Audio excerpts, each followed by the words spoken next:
Hello, and welcome to my spoken word channel. My name is Stephen Lackey, but like any other label, that name is simply a collection of letters that make sounds to convey meaning, a meaning which may have varying connotations for those who voice and or hear it. The spoken word is much the same, its effect ranging from dissonance to resonance, apathy to revulsion, sometimes even to the same person over time.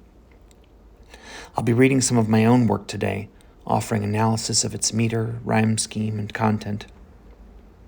If you find it appealing, heartening, or evocative, or even not worth remembering, please consider the aforementioned variability of response. Words, much the same as attitudes, friendships, and even the air we breathe, may teach us, transform us, or pass uninspiringly in this moment. But the next is yet to be defined. Herein are my copyrighted works, all rights reserved, but please forget the name and remember the message. Also feel free to like, comment, share, and subscribe. Today's piece is called Convincingly. To put on airs convincingly, one must employ a mirror, disregard if one is gifted kinesthetically. First conjure an emotion, let it flourish, bask in it, its memories, its weight. Next study in the mirror, if applicable, the lines, the muscles, twitches. Don't forget congruencies, the shoulder set, the breathing, every aspect has its part to play. Now let the feeling pass. Allow it to dissolve from you. Let not a trace remain upon your face, your bearing, not a hint. Now recreate it with your body, just your body. Don't let feelings steep your mind or heart. You may begin to feel them when you see them. If that happens, shake them off and start again. You'll need to work to emulate and not to feel. It may take years of practice, or it may be easy. It may hurt to look into your darkness, but if you'd put on these airs convincingly. I'm not suggesting this is what you should do. It's a tool, appropriate for certain times, for certain means, and just like any tool, it may be utilized as weaponry. Utility is ultimately relative and malleable. I wish I hadn't done this all my life. I wish I hadn't been so good at it. I wish it had been effortful, more effortful at least. Perhaps I'd not have done it if I didn't feel I had to. Well, not all the time, at least.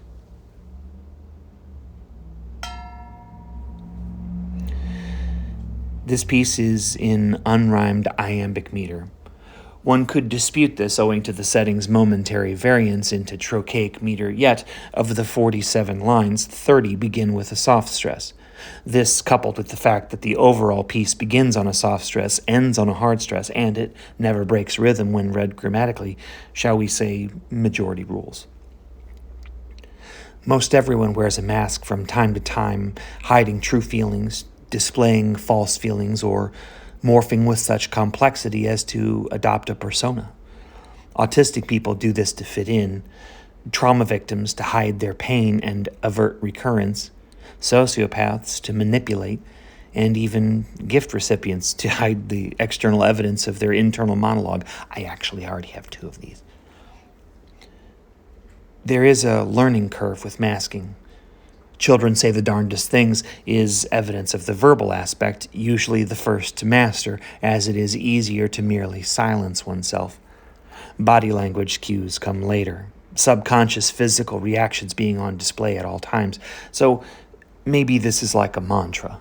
Maybe it's encouragement for others struggling to fit in. Maybe it's ultimately irrelevant, as either acting on instinct or with elegantly crafted diplomacy, we may incur consequences of equivalent weight. I suppose if there's one way that I have been vulnerable to peer pressure, it would be in searching for acceptance from perhaps a few more compass points. But who am I once I arrive? Must I maintain the subterfuge indefinitely? Might I slowly dissolve the facade so as not to shock by revelation? Should I, at the onset, be 100% authentic at my own peril? Find some comfort teetering at abyssal loneliness? That is a skill, I suppose. The summative stanza feels like the truth.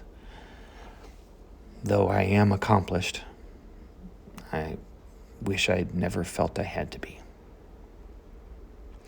Thank you for joining me today.